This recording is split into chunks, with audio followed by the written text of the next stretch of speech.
Salam damai sejahtera di dalam nama Tuhan Yesus Kristus. Salam sehat bagi kita sekalian. Hari ini kita kembali membaca, mendengarkan, merenungkan, dan merefleksikan firman Tuhan. Firman Tuhan yang akan kita baca dan renungkan diambil dari Kitab Kejadian pasal 20 ayat 1 sampai dengan 18. Sebelumnya mari kita berdoa memohon hikmat, bijaksana, dan pencerahan dari Allah kita. Mari kita berdoa.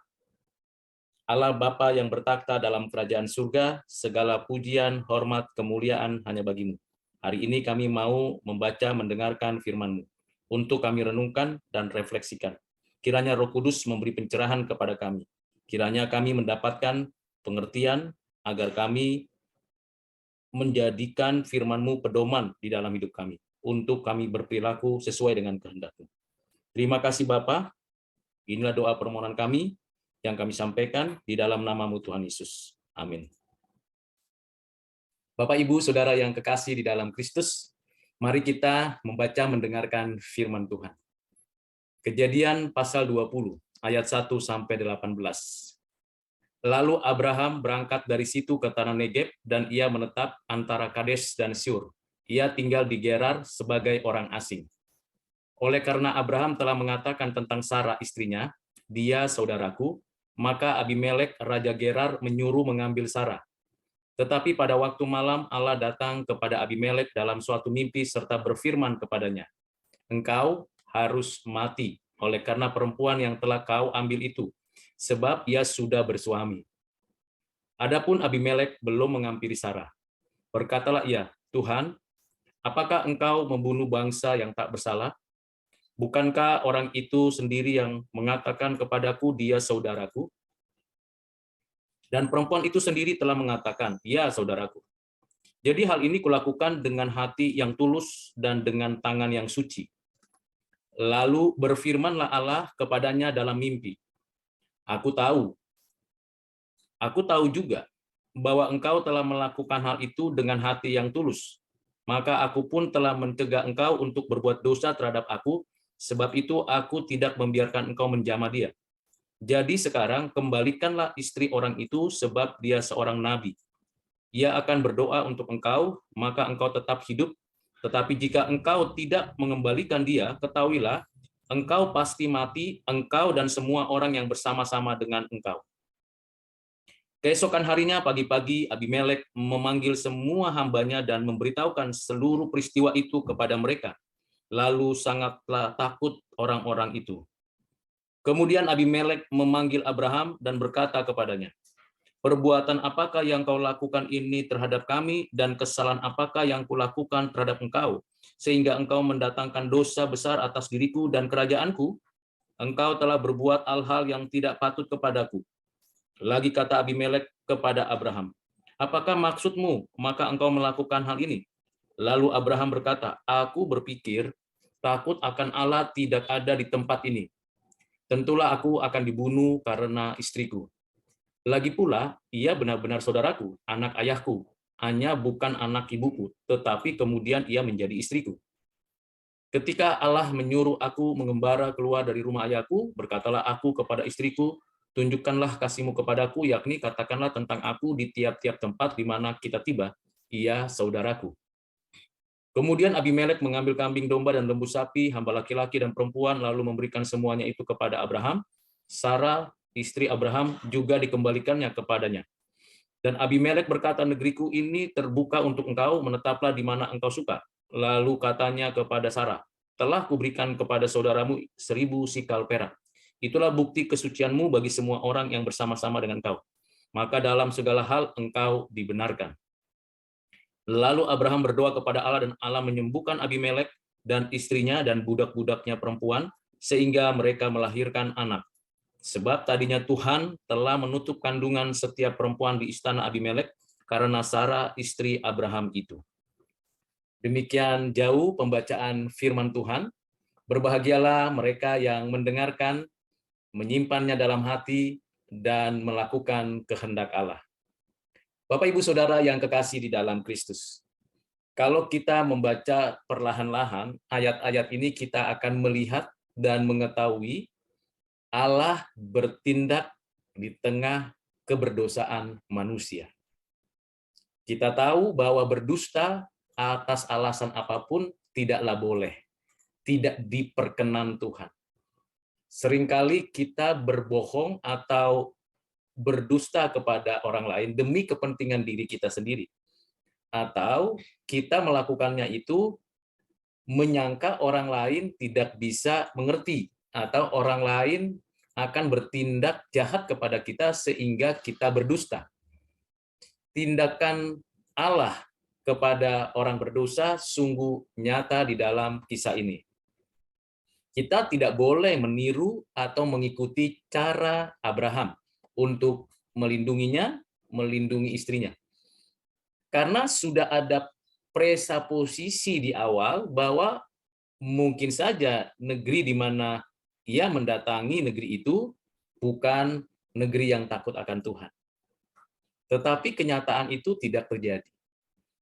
Suatu prasangka muncul karena pemikiran dia dilatar belakangi oleh suatu isu atau suatu pengenalan yang tidak utuh tentang negeri di mana Abimelek sebagai rajanya. Peristiwa Abimelek sepertinya mirip dengan peristiwa Firaun. Namun ada hal yang bisa kita pelajari secara khusus dari Abimelek. Kalau Firaun yang juga mengambil Sarah mau dijadikan istrinya, itu menjadikan suatu pertentangan yang sangat rumit untuk kita pahami dalam konteks kekinian. Karena memang Firaun juga seorang raja yang berkuasa dapat mengambil siapa saja menjadi istrinya. Dan keberadaan daripada Abimelek juga seperti itu. Namun, apa yang terjadi? Langsung segera Abimelek menjadikan dia istri atau menjadikan dia pasangannya. Berbeda dengan Firaun. Kita bisa melihat peristiwa itu di dalam Kejadian pasal yang ke-12 ayat 10 sampai dengan ayat 20. Mirip tetapi ada bedanya. Nah, kita lanjutkan di dalam kisah Kejadian pasal 20 ini. Tindakan Allah sungguh nyata dengan mendatangi dari Abimelek. Karena memang Tuhan tahu Abimelek menjadikan Sarah dengan tulus, dengan jujur, dan tidak untuk diperlakukan semena-mena. Tetapi Tuhan tidak mengendaki Abimelek berbuat dosa. Terlebih lagi Sarah nantinya akan melahirkan anak perjanjian. Abimelek bukan hanya tidak mengerti kondisi dan tata krama dari seseorang yang sudah bersuami, tidak boleh diambil pasangannya atau istrinya atau perempuan untuk dijadikan istrinya, permaisurinya atau ratunya. Abimelek mengetahui itu. Abimelek menyadari hal itu. Raja Abimelek diberhentikan Tuhan untuk berbuat dosa. Ini intervensi yang sangat luar biasa. Kalau kita melihat kondisi dan situasi sekarang, kita melihat banyak orang yang berbuat dosa tidak diberhentikan langsung oleh Tuhan. Seperti Abimelek. Dengan mimpi sebagai sarana untuk Allah berbicara kepadanya supaya tidak berbuat dosa, Tuhan menyatakan kuasanya, kasihnya, pengampunannya di dalam anugerahnya yang betul-betul dialami secara spesial oleh Abimelek. Kalau kita lihat konteks kekinian, sepertinya kita tahu ada pembiaran dari Tuhan atas kejahatan manusia. Mengapa? Karena memang sesungguhnya manusia sudah menerima firman Tuhan dengan lengkap. Manusia seharusnya menggunakan akal budinya dengan utuh, sehingga tidak lagi mau diarahkan berbuat dosa. Di pihak lain memang ada banyak orang jahat yang dibiarkan Tuhan menuju kebinasaan oleh karena ia bukan orang pilihan. Jadi jangan kita coba bandingkan peristiwa ini dengan konteks kekinian. Memang tidak mudah untuk menarik langsung peristiwa itu dalam konteks kekinian, dengan pertanyaan, mengapa Tuhan tidak menghentikan dosa manusia? Bukankah Tuhan Maha Tahu mengapa Tuhan membiarkan manusia berdosa kepada Allah dan membiarkan manusia melakukan kejahatan kepada sesamanya? Bukankah Tuhan Maha Kuasa mampu menghentikan itu? Iya, tetapi juga sekaligus saat yang sama, Tuhan punya kebebasan untuk menghentikan atau tidak. Tuhan juga memberikan kebebasan pada manusia, karena manusia ada ciptaan yang memiliki kebebasan. Di pihak lain kita juga tahu bahwa hanya orang-orang yang diberikan anugerah secara spesial, yang diberikan suatu tanda, suatu teguran agar tidak berbuat dosa. Dan kita bersyukur karena kita yang percaya kepada Yesus Kristus Tuhan, menerima karunia dan Roh Kudus memberikan kepada kita pencerahan sehingga kita tidak berbuat dosa dengan sengaja atau dengan sesuka hati kita. Tindakan Tuhan setelah manusia itu berdosa jelas adalah kematian. Namun ada anugerah yang menjadikan manusia tidak mengalami kematian. Ini dapat kita lihat dengan nyata di ayat yang keempat dan ayat yang ketujuh, bahwa Tuhan memberikan hidup bagi Abimelek, dan hidup itu diberikan karena Abimelek juga menerima karunia dan juga menaati kehendak Tuhan. Pada akhirnya Abimelek merespon kehendak Tuhan dengan mengembalikan Sarah kepada Abraham dan juga memberikan pemberian-pemberian sebagai bukti bahwa ia benar-benar tulus, benar-benar mengerjakan apa yang diperintahkan Tuhan dengan tangan yang suci. Bapak, Ibu, Saudara yang kekasih di dalam Kristus, ada hal yang lebih menarik lagi dari kisah ini, di mana Abraham dengan sengaja melakukan kebohongan kepada Abimelek. Tapi saat Abimelek berdosa kepada Tuhan dan berdosa kepada Abraham, oleh karena Abraham yang memulainya, Tuhan Allah memberikan kasih karunia, mencegah Abimelek untuk lebih lanjut berdosa, dan Abimelek benar-benar mendapatkan kelepasan dari hukuman yang seharusnya mungkin dialaminya kalau tidak Tuhan menyatakan kehendaknya. Hal yang menarik adalah Abimelek diminta untuk Abraham berdoa kepada Tuhan Allah. Di sini Abraham diperlakukan sangat spesial. Mengapa? Dalam keadaannya yang sudah melakukan keberdosaan itu, Tuhan masih memberikan kepada Abraham suatu keunikan, yaitu mendoakan Abimelek, supaya Abimelek, istrinya, dan budak-budak perempuannya melahirkan anak. Jadi bukan saja Abraham meminta supaya Abimelek itu tidak dihukum mati, juga tidak melakukan hal-hal yang jahat, tetapi Abraham berdoa supaya istri dan budak-budak perempuannya sembuh, tidak mandul, dan melahirkan keturunan. Ini adalah suatu doa yang lahir dari tindakan Allah atas keberdosaan manusia. Dan kalau kita memperhatikan semua ayat-ayat ini dengan jelas sekali, Abraham datang dari tempat di mana ia berada sebelumnya ke tanah Negeb, karena bisa jadi itu disebabkan karena kekeringan, kelaparan, atau yang lain. Namun yang menjadi unik adalah segera saja orang-orang di tempat di mana Abimelek sebagai raja memberikan laporan tentang Sarah. Bapak, Ibu, Saudara yang kasih di dalam Kristus, Tuhan bertindak di tengah-tengah keberdosaan manusia. Bahkan orang yang dipilihnya pun masih mungkin berdosa kepada Allah, walaupun tidak lagi hidup di dalam hukuman dosa. Kita harus mempelajari bagian-bagian ini secara utuh.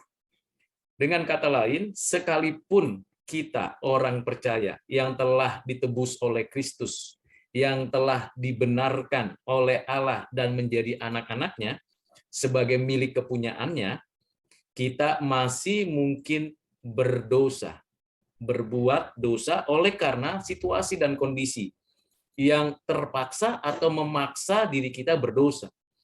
Ketika kita melakukan itu namanya suatu necessary evil, kejahatan yang terpaksa atau dipaksa dilakukan. Suatu tindakan yang buruk yang harus dilakukan karena menganggap pihak lain, situasi dan kondisi tidak bisa terselesaikan. Keputusan Abraham berdusta itu bukan keputusan yang sembarangan sesungguhnya, tetapi keputusan yang sudah dipikirkan dan ia pernah melakukan itu. Namun bukan berarti itu menjadi suatu kebiasaan Abraham. Itu hanya pada peristiwa yang insidental, yang sekali atau mendadak atau diperlukan.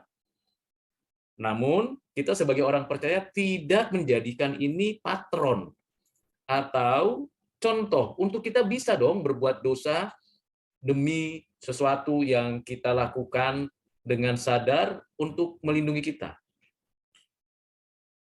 Keberadaan seperti ini tidak mudah, Bapak Ibu. Jadi jangan kita jadikan ini sebagai patokan, sebagai contoh untuk kita tiru, untuk kita coba, untuk kita praktekkan. Kita tetap tidak diperkenankan Tuhan berbohong. Tetapi kalau terjadi sesuatu yang memungkinkan terjadinya ketidakamanan, ketidaknyamanan, dan sebagainya, itu pun harus dipertimbangkan dengan bijaksana. Necessary evil. Tuhan tidak mengendaki, dan harus diingat dampak daripada kejahatan atau keburukan yang kita lakukan sebagai anak-anak Tuhan, apalagi di sini Abraham disebutkan Tuhan sebagai nabi, itu sangat besar. Kalau kita melakukan keburukan, tindakan keputusan apapun berkaitan dengan orang lain, itu sangat besar dampaknya. Bisa sampai kepada kematian satu orang, satu keluarga, satu komunitas, atau satu bangsa. Karena itu, Bapak, Ibu, Saudara, kita harus bijak, peka, minta pimpinan Tuhan, langkah yang harus dilakukan, perkataan apa yang harus disampaikan, dan saya sebagai hamba Tuhan menyarankan untuk kita melakukan yang jujur, berkata-kata yang seadanya, penuh integritas, dengan pilihan kata yang bijak tentunya. Ini adalah contoh kisah nyata Abraham dan Abimelek. Siapa tokoh yang utama dari kisah ini? Tentu bukan Abimelek, bukan Abraham, tapi Tuhan. Tuhanlah pemeran utama dari kisah ini. Karena Tuhanlah yang tanda kutip mengizinkan Abraham melakukan necessary evil, dan Tuhan pula lah yang memberikan kelepasan kepada Abimelek, sekaligus memberikan berkat keturunan, dan Tuhan pula lah yang memberikan suatu kesempatan bagi Abraham untuk mendoakan orang yang pernah dibohonginya untuk mendapatkan berkat. Karena itu, Bapak, Ibu, Saudara, sekali lagi, mari kita belajar dari kisah ini untuk mengandalkan Tuhan, mendengar dengan sungguh-sungguh suara Tuhan, melalui firman Tuhan yang kita baca, kita renungkan tiap hari, dan peka melihat situasi dan kondisi, agar keputusan-keputusan kita sesuai dengan kemauan dan kehendak Tuhan. Kiranya renungan dan firman ini bermanfaat, berguna bagi kita di konteks kekinian kita. Tuhan memberkati kita sekalian. Mari kita berdoa. Bapa di surga, terima kasih untuk kisah Abraham dan Abimelek. Kami bersyukur kalau tidak Tuhan yang intervensi terhadap peristiwa-peristiwa dalam sejarah, terhadap kondisi dan situasi keberdosaan kami tidak mungkin bisa melewati kehidupan ini. Kalau bukan Tuhan yang mengizinkan atau memberikan pelajaran dan pengajaran, kami tentu sudah mati dan kami dihukum oleh-Mu. Kami bersyukur karena Tuhan telah menebus kami, menjadikan kami milik kepunyaan-Mu. Kiranya Tuhan menolong kami untuk tidak berdusta, tidak melakukan kejahatan dengan alasan apapun. Berilah kepada kami kepekaan, kemampuan mengambil keputusan sesuai dengan kehendak-Mu. Terima kasih ya Bapa, inilah doa dan permohonan kami. Dengarkanlah di dalam nama-Mu Tuhan Yesus kami berdoa bersyukur. Amin.